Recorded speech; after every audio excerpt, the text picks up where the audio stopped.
കഴിഞ്ഞ ദിവസം കൊല്ലം ഓയൂരിൽ നിന്ന് ഒരു 6 വയസ്സുകാരിയെ തട്ടിക്കൊണ്ടുപോയി. പിന്നീട് മോചനദ്രവ്യമൊക്കെ ആവശ്യപ്പെട്ടു. പിന്നീട് പണിയാകും എന്ന് കണ്ടപ്പോൾ ഇന്നലെ കൊല്ലം ആശ്രാമം മൈതാനത്ത് ഉപേക്ഷിച്ച് പോവുകയും ചെയ്തു. ഏതായാലും ആപത്തൊന്നും കൂടാതെ ആ കുട്ടിയെ തിരിച്ചു കിട്ടിയതിൽ വളരെ സന്തോഷം, വളരെ ആശ്വാസം. ഇവിടെ ഏറ്റവും പ്രധാനപ്പെട്ട 2 കാര്യങ്ങളാണ് ഞാൻ ഈ വീഡിയോയിൽ നിങ്ങളോട് സംസാരിക്കുന്നത്. വളരെ പെട്ടെന്ന് തന്നെ ഈ പ്രതികളെ പിടിക്കാൻ കഴിയുമായിരുന്നിട്ടും അതിനുള്ള സാധ്യത നമ്മുടെ പോലീസിന് ഉപയോഗിക്കാൻ കഴിഞ്ഞില്ല. എന്തുകൊണ്ട്? രണ്ടാമത്, ഈ കുട്ടിയെ തട്ടിക്കൊണ്ടു പോകുന്നതിന് തൊട്ട് മുമ്പ്, ഏകദേശം 1 മണിക്കൂറിന് മുമ്പ് ഇതേ കൂട്ടർ തന്നെ മറ്റൊരു കുട്ടിയെ തട്ടിയെടുക്കാനുള്ള ഒരു ശ്രമം നടത്തിയിരുന്നു. അതിന്റെ CCTV ദൃശ്യങ്ങൾ പുറത്തു വന്നിട്ടുണ്ട്. ഭാഗ്യവശാൽ ആ കുട്ടിയല്ല ഇതിനകത്ത് പെട്ടത്, അതിൽ ഓയൂരുള്ള കുട്ടിയായി പോയി പെട്ടത് എന്ന് മാത്രമേ ഉള്ളൂ വ്യത്യാസം. ഏകദേശം 1 മണിക്കൂറിന്റെ വ്യത്യാസമാണ് ഇത് രണ്ടും തമ്മിലുള്ളത്. KL 04AL 3239 എന്ന കള്ള നമ്പർ ഒട്ടിച്ച സ്വിഫ്റ്റ് കാറിലെത്തുന്ന ഇവർ ഈ യൂണിഫോം അണിഞ്ഞ് നിൽക്കുന്ന, സ്കൂൾ യൂണിഫോം അണിഞ്ഞ് നിൽക്കുന്ന ഈ കുട്ടീൻ്റെ അടുത്തെത്തുമ്പോൾ വേഗത കുറയ്ക്കുന്നുണ്ട്. കാർ വേഗത കുറയ്ക്കുകയും എന്നാൽ മറുഭാഗത്ത് നിന്ന് ആരൊക്കെയോ നടന്നു വരുന്നത് കാണുമ്പോൾ വേഗത കൂട്ടി ഒരു യാത്ര ചെയ്യുന്നുണ്ട്, വേഗത കൂട്ടി പോകുന്നുണ്ട്. എന്നാൽ വീണ്ടും അതേ സ്ഥാനത്ത് തന്നെ കറങ്ങി വരുന്നത് നമുക്ക് കാണാം. അതായത് ഇവർ ആ പരിസരത്ത് തന്നെ ചുറ്റി കറങ്ങുന്നുണ്ട്. ഒരുപക്ഷെ ഈ കുട്ടിയെയോ അല്ലെങ്കിൽ മറ്റു കുട്ടികളോ കിട്ടാതെ വന്ന സമയത്താണ് ഓയൂരിലേക്ക് പോയതും അവിടെ നിന്ന് ആ കുട്ടിയെ തട്ടിയെടുത്തുകൊണ്ട് അവർ കടന്നു കളഞ്ഞത്. അതായത് വെറും ഒരു വ്യക്തിവൈരാഗ്യമോ അല്ലെങ്കിൽ അതുപോലെ മറ്റെന്തെങ്കിലോ ആണ് എന്ന് കരുതി തള്ളിക്കളയാൻ കഴിയുന്ന ഒരു കേസല്ല ഇത്. ആസൂത്രിതമായി മറ്റു കുട്ടികളെ ഒക്കെ, കിട്ടുന്ന കുട്ടികളെ ഒക്കെ തട്ടിയെടുത്ത് കൊണ്ടുപോകുക, എന്നിട്ട് അവരുടെ സാമ്പത്തിക ലാഭത്തിന് ഏത് രീതിയിൽ ചെയ്യാമെന്ന് പറയാൻ പറ്റൂല. അതൊക്കെ ചെയ്യാൻ യാതൊരു മടിയുമില്ലാത്ത ഒരു വലിയൊരു വിഭാഗത്തിന്റെ, ഒരു റാക്കറ്റിന്റെ ഒരു ഭാഗമാണിത് എന്ന് സംശയിക്കാതിരിക്കുന്ന നിവൃത്തിയില്ല. ഇതിൽ സ്ത്രീകളുണ്ട്. ഇന്നലെ നമ്മൾ കേട്ട ആ വോയിസ് സ്ത്രീയുടേതാണ്, നമുക്കറിയാലോ. അപ്പോൾ അത്രയും ഭീകരമായ ഒരു അന്തരീക്ഷത്തിലേക്ക് നമ്മൾ കേരളം മാറിപ്പോയിട്ടുണ്ട്. ആ വീഴ്ചകളെ ഒരു പരിധിവരെയെങ്കിലും ഒഴിവാക്കാമായിരുന്ന അല്ലെങ്കിൽ തടയിടാമായിരുന്ന ഒരു വലിയ സാഹചര്യമാണ് പോലീസ് കളഞ്ഞു കുളിച്ചത്. അതായത് ഓയൂർ ഭാഗത്ത് നിന്ന് ഒരു കുട്ടിയെ തട്ടിയെടുക്കപ്പെടുന്നു. മിനിറ്റുകൾക്കകം പോലീസ് സ്റ്റേഷനിൽ വിവരം അറിയുന്നു. അവിടെയുള്ള മുഴുവൻ ജനങ്ങളും, സോഷ്യൽ മീഡിയയും കേരളം മുഴുവൻ അറിയുന്നു. എന്നാൽ പരിസര പ്രദേശങ്ങളായ വെളിയം, അതുപോലെ ചാത്തന്നൂര്, പകൽക്കുറി, നടക്കല്, ആയൂര്, ഉമ്മന്നൂര്, ഓടനാവട്ടം ഇങ്ങനെയുള്ള പരിസര പ്രദേശങ്ങൾ, അതായത് ഇവർ ചെന്നെത്താൻ സാധ്യതയുള്ള ചുറ്റുവട്ടത്തുള്ള സ്ഥലങ്ങൾ, ഈ റോഡുകൾ തന്നെ ഉള്ളൂ. അപ്പോൾ ഈ റോഡുകൾ, ഈ ഭാഗങ്ങളിൽ, ഞാൻ ഈ പറഞ്ഞ ഭാഗങ്ങളൊക്കെ ഒന്ന് ബ്ലോക്ക് ചെയ്തിരുന്നുണ്ടെങ്കിൽ ഇവർക്ക് പുറത്തേക്ക് പോകാൻ കഴിയില്ല. ഈ കുട്ടിയെ സുരക്ഷിതമായി പിടിക്കാൻ കഴിയും എന്ന് മാത്രമല്ല, പ്രതികളെ കൂടി കസ്റ്റഡിയിൽ എടുക്കാമായിരുന്നു. എന്നാൽ നമ്മൾ പരിശോധന കണ്ടതാണ്, പലപ്പോഴും കുട്ടികൾ ഉള്ളിലേക്ക് നോക്കുന്നു, കുട്ടികൾ മടിയിൽ ചാരി ഉറങ്ങുന്നുണ്ടെങ്കിൽ നോക്കിയിട്ട് പോകാൻ പറയുന്നു. ഏതെങ്കിലും കുട്ടികളുണ്ടെങ്കിൽ ആ കുട്ടി ഈ നഷ്ടപ്പെട്ട കുട്ടിയാണോ എന്ന് പോലും പരിശോധിക്കാതെയാണ് കർശനമായ വാഹന പരിശോധന നടന്നത്. അതുകൂടി പരിശോധിക്കണ്ടേ? പല പരിശോധനയിലും ഡിക്കി തുറന്ന് പരിശോധിക്കുന്നത് കണ്ടില്ല. ചുരുക്കം പറഞ്ഞാൽ പോലീസിന്റെ ഒരു ഓവർ കോൺഫിഡൻസോ അതല്ലെങ്കിൽ മുകളിൽ നിന്ന് ഉത്തരവ് കിട്ടിയാൽ മാത്രം നടപ്പിലാക്കാൻ കഴിയുന്ന മാറി വന്ന സിസ്റ്റമോ. നേരത്തെ അങ്ങനെയല്ല. നേരത്തെ ഒരു SI, ഒരു സർക്കിൾ, SIയും സർക്കിളും കൂടെ തീരുമാനിക്കും. അവർ തീരുമാനിച്ചു കഴിഞ്ഞാൽ ആ പ്രദേശത്തെ പ്രതി ആര് തന്നെ ആയിരുന്നാലും അവർ പൊക്കാൻ എളുപ്പമായിരുന്നു. എന്നാൽ ഇപ്പോൾ അങ്ങനെയല്ല. ഇപ്പം ഏറ്റവും മേലിൽ നിന്ന് ഉത്തരവ് വരണം, ഏറ്റവും താഴെയുള്ള ആൾ എന്ത് ചെയ്യണമെന്ന്. ആ ഉത്തരവിന് കാത്തിരിക്കുമ്പോൾ അവർ പറയുന്നതനുസരിച്ച് മാത്രം നീങ്ങേണ്ടി വരുമ്പോൾ ഉണ്ടാകുന്ന ചില പ്രശ്നങ്ങളാണ്. അല്ലാതെ കഴിവില്ലാത്ത പോലീസുകാരായി പോയതുകൊണ്ടല്ല. ഒരു സിസ്റ്റം, അനാവശ്യമായ ഒരു സിസ്റ്റം ഉണ്ടാക്കി വെച്ചിട്ടുണ്ട്. ആ സിസ്റ്റം എല്ലാ സ്ഥലത്തും അപ്ലിക്കബിൾ അല്ല. ഒരു അത്യാവശ്യം ഉണ്ടാകുന്ന സമയത്ത് അത്യാവശ്യമായി തന്നെ ഉപയോഗിക്കാൻ കഴിയില്ല എന്നുണ്ടെങ്കിൽ ആ സിസ്റ്റം വലിച്ചെറിയണമെന്നാണ് പറയുന്നത്. ഇവിടെ വിശേഷിച്ച് രാഷ്ട്രീയ മുതലെടുപ്പുണ്ട്. ഇപ്പോൾ ഇന്നലെ ആ കുട്ടിയെ തിരിച്ച് ലഭിച്ചു കഴിഞ്ഞപ്പോൾ തൊട്ടടുത്തൊരു ഫ്ലക്സ് ഉയർന്നു നിൽക്കുന്ന കണ്ടു. അപ്പോൾ മുഹമ്മദ് റിയാസിനും അതുപോലെ പിണറായി വിജയനും കേരള പോലീസിനും ഒക്കെ അഭിവാദ്യം അർപ്പിച്ചുകൊണ്ട് CPMന്റെ വക ബോർഡ്, ഫ്ലക്സ് ബോർഡ്. ആര്? CPMോ അല്ലെങ്കിൽ മുഹമ്മദ് റിയാസോ പിണറായി വിജയനോ കേരള പോലീസോ ആണോ കുട്ടിയെ കണ്ടെത്തിയത്? ഇവരാരുമല്ല.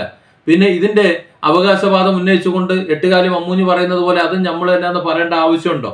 ഇത് പോലീസ് നോക്കി നിൽക്കെ പോലീസിന്റെ മൂക്കിന് താഴെ കൂടി 2 പേര് നടന്നു വരുന്ന കുട്ടിയെ അവിടെ വെച്ചിട്ട് അവരവരെ പണി നോക്കി പോകുന്നു. ഇതുവരെ മഷിയിട്ട് നോക്കിയിട്ട് കണ്ടിട്ടില്ല. കോളേജ് കുട്ടികളാണ് സംശയം തോന്നി ഈ കുട്ടിയെ തിരിച്ചറിഞ്ഞത്. SN കോളേജിലെ കുട്ടികളാണ് തിരിച്ചറിയുന്നത്. അവരാണ് ഈ കുട്ടിയെ കണ്ടെത്തിയത്. ഓയൂരിൽ നിന്ന് ഈ കുട്ടിയെ തട്ടിയെടുത്ത ശേഷം ഇത്രയൊക്കെ കറങ്ങി അവർ അന്ന് രാത്രി താമസിച്ച് ഭക്ഷണമൊക്കെ കഴിച്ച്, പുറത്തുനിന്നാണല്ലോ ഭക്ഷണമൊക്കെ വാങ്ങുക, ഇതൊക്കെ കഴിഞ്ഞ് തിരിച്ച് അവരന്ന് സുരക്ഷിതമായി അവസാനം സോഷ്യൽ മീഡിയയിലും ഒക്കെ ഇത് സജീവ ചർച്ചയാകുകയും സ്പ്രെഡ് ആകുകയും ചെയ്തപ്പോൾ ഇനി ഈ കുട്ടിയെ കൊണ്ട് നടക്കുന്ന അപകടമാണ് എന്നവർ മനസ്സിലാക്കിക്കൊണ്ട് അതൊക്കെ കണ്ട് അവർ കുട്ടിയെ ഉപേക്ഷിച്ച് കടന്നു കളയാണ് ചെയ്തത്. ഇല്ലെങ്കിൽ കുട്ടിയെ ഇന്നും കിട്ടില്ല. കാരണം പ്രതികളെ കുറിച്ച് ഇപ്പോഴും യാതൊരു സൂചനയും കിട്ടിയിട്ടില്ല. പരിസരത്തുള്ള CCTV ദൃശ്യങ്ങളെല്ലാം പോലീസ് അരിച്ചു പെറുക്കിയെന്ന് പറയുന്നു.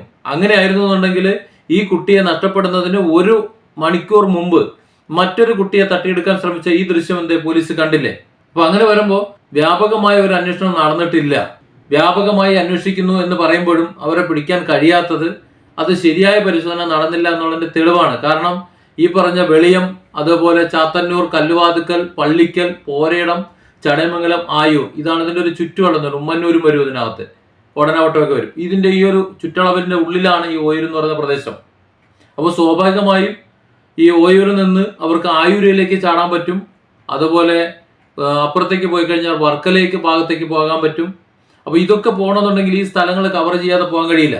മിനിറ്റുകൾ കൊണ്ട് പോലീസ് വിവരം അറിഞ്ഞിട്ടും ഇത്രയും ഭാഗം മാത്രം, ഈ 6-7 സ്ഥലം മാത്രം ബ്ലോക്ക് ചെയ്തിരുന്നുവെങ്കിൽ ഈസിയായി ഈ കുട്ടിയെ കണ്ടെത്താൻ കഴിയുമായിരുന്നു. ആ പ്രതികളെയും പിടിക്കാമായിരുന്നു. ഒരാളെങ്കിലും കിട്ടിയാൽ മതിയല്ലോ. ഇനിയൊന്ന് ആലോചിച്ച് നോക്കി, അവരൊരു പീടികയിൽ, ഒരു കടയിൽ കയറി അവർ സാധനങ്ങൾ വാങ്ങി, അവിടെ നിന്ന് ഫോൺ വാങ്ങി സംസാരിച്ചു. ആ ഫോൺ വാങ്ങി സംസാരിക്കാൻ വേണ്ടി മാത്രമാണ് സാധനം വാങ്ങാൻ കയറിയെന്ന് മനസ്സിലാവും. അല്ലെങ്കിൽ തേങ്ങയൊന്നും വാങ്ങേണ്ട ആവശ്യമില്ലല്ലോ. അപ്പോൾ അത് വാങ്ങി വിളിച്ചു കഴിഞ്ഞപ്പോൾ അപ്പോൾ പോലീസ് സദാ നോക്കിക്കൊണ്ടിരിക്കുന്ന സമയമാണ്. ഈ സമയത്ത് ആ ടവർ ലൊക്കേഷനും ആ സ്ഥലവും ഐഡന്റിഫൈ ചെയ്തുകൊണ്ട് അതിന്റെ ചുറ്റുമെങ്കിലും ഈ പറഞ്ഞതുപോലെ ഒന്ന് വളഞ്ഞിരുന്നെങ്കിൽ പെട്ടെന്ന് പിടിക്കാമായിരുന്നല്ലോ. നമ്മുടെ പോലീസ് എന്ന് പറഞ്ഞാൽ അത്ര മോശമൊന്നുമല്ല. എല്ലാം മേലാവിൽ നിന്ന് ഉത്തരവ് വരണം, മേലിന്ന് കാര്യങ്ങൾ അറിഞ്ഞേ നടക്കുള്ളൂ എന്ന ഒരുതരം മനോഭാവം മാറ്റിച്ചാൽ മതി. ഇവിടെ പോലീസിന് സ്വതന്ത്രമായി പ്രവർത്തിക്കാനുള്ള ഒരു അവകാശം കൊടുത്താൽ, ഒരു അവസരം കൊടുത്താൽ മതി. അവർ ചെയ്തോളും. കഴിവില്ലാത്ത പോലീസുകാരല്ല. പക്ഷെ അവരുടെ നാവും കൈയും കാലും കെട്ടിയിട്ടേക്കുന്ന ഒരു സാഹചര്യമുണ്ട്. ഒന്ന് മുതിർന്ന ഉദ്യോഗസ്ഥന്മാർ, മേലാഫീസർമാർ, പിന്നെ പൊളിറ്റിക്കൽ ലീഡേഴ്സ്, ഇപ്പൊ നിലവിൽ ഭരിക്കുന്ന ആൾക്കാർ തന്നെ. അവർ പറയുന്ന അനുസരിച്ചിട്ട് ചലിക്കുന്ന ചട്ടുകമാക്കി മാത്രം ഇവരിട്ടേക്കാണ്. ഒരാൾ അറസ്റ്റ് ചെയ്യണമെന്നുണ്ടെങ്കിൽ അവരോട് ചോദിക്കണം, നിങ്ങൾ ആളാണോ, മാനസികരോഗിയാക്കണോ പ്രതിയാക്കണോ തീരുമാനിക്കണം. നാട്ടുകാർ കണ്ടെത്തി വീട്ടുകാരെ ഏൽപ്പിച്ച ആ കുട്ടിയാണ് ഇനി ആ കുട്ടിയെ തട്ടിക്കൊണ്ടുപോയത് ആരാണെന്ന് തെളിയിക്കേണ്ട അവസ്ഥയിലാണ്. കാരണം അതിനോട് ചോദിക്കണം, അതിനെ ചോദ്യം ചെയ്യാം, അല്ലെങ്കിൽ അതിനോട് മൊഴിയെടുക്കാം. മൊഴിയെടുത്തിട്ട് ആ മൊഴി പ്രകാരം ഇങ്ങനെ പോവുക. എന്തോ ഒരു കഷ്ടമാണ്. പുറത്തേക്ക് ഇറങ്ങാൻ കഴിയില്ല, കുട്ടികളെ തട്ടിക്കൊണ്ടു പോകുന്ന റാക്കറ്റാണ് ചുറ്റിനും എന്ന് വരുന്ന ഒരു സ്ഥിതി വന്നാൽ നമ്മുടെ കേരളത്തിന്റെ പോക്ക് എങ്ങോട്ടാണ്? ഈ രീതിയിൽ നമ്മൾ കേരളം അധപതിച്ചിട്ടുണ്ടെങ്കിൽ നമ്മുടെ ഇവിടുത്തെ നിയമപാലന സംവിധാനങ്ങൾ അധപതിക്കുന്നു എന്ന് തന്നെയല്ലേ അതിനർത്ഥം. അല്ലെങ്കിൽ ഇവരെങ്ങനെ ധൈര്യപ്പെടുന്നു ഇതിന്? നോക്കൂ, ഈ ദൃശ്യത്തിൽ കാണുന്ന സമയം എത്രയാണെന്നുള്ളത്. അതായത് ഓയൂരിൽ നിന്ന് കുട്ടിയെ തട്ടിക്കൊണ്ടുപോകുന്നതിന് കൃത്യം 1 മണിക്കൂർ മുമ്പാണ് ഇവിടെ ഈ കുട്ടിയെ തട്ടിയെടുക്കാൻ വേണ്ടിയുള്ള ശ്രമം നടക്കുന്നത്. അവിടെ ഈ പറയുന്ന വ്യക്തികൾ വന്നതുകൊണ്ട് മാത്രമാണ് ആ ലക്ഷ്യം പരാജയപ്പെട്ടത്. അവർ വീണ്ടും അവിടെ റൗണ്ട് ചെയ്യുന്നുണ്ട്, ഒതുക്കി നിർത്തുന്നുണ്ട്, നിരീക്ഷിക്കുന്നുണ്ട്. ഇതൊക്കെ കഴിഞ്ഞ ശേഷമാണ് അവർ ഓയൂരിലേക്ക് വന്നതും ഓയൂരിൽ നിന്ന് കുട്ടിയെ തട്ടിയെടുത്തതും. അപ്പോൾ ഇതൊരു റാക്കറ്റ് തന്നെയാണ്. നമ്മൾ ജാഗ്രതയോടെ ഇരുന്നിട്ടില്ല എന്നുണ്ടെങ്കിൽ ഇനിയെങ്കിലും ഈ ഉദാസീനത വിട്ടുകൊണ്ട് കേരള പോലീസ് നമ്മുടെ പഴയ കേരള പോലീസായി മാറി മറ്റുള്ളവരുടെ നിയന്ത്രണത്തിൽ നിന്ന് വിട്ട് സ്വതന്ത്രമായി ഒന്ന് പ്രവർത്തിച്ചില്ല എന്നുണ്ടെങ്കിൽ കേരളം അതീവ ദുരന്തത്തിലേക്കാണ് പോണത്. അങ്ങനെ ദുരന്തത്തിലേക്ക് നമ്മൾ യാത്രയാകുന്ന സമയത്ത് അതിനിടയിൽ 1-2 കാര്യങ്ങൾ മാത്രം തെളിയിക്കപ്പെടുമ്പോൾ നമുക്ക് അഭിമാനം എന്ന് പറയുമ്പോൾ അതിന്റെ ക്രെഡിറ്റ് എടുക്കാൻ വന്നിട്ട് വല്ല കാര്യമുണ്ടോ? ഇവിടെ ക്രെഡിറ്റ് എടുക്കാനാണ് ആൾക്കാർക്ക് താല്പര്യം. അതുകൊണ്ടാണ് ആ ഓയൂരിൽ കുട്ടീന്റെ വീടിന്റെ മുന്നിൽ ഫ്ലക്സ് വെക്കേണ്ട ഒരു സാഹചര്യം വന്നത്. എന്തൊരു നാണക്കേടാണ്.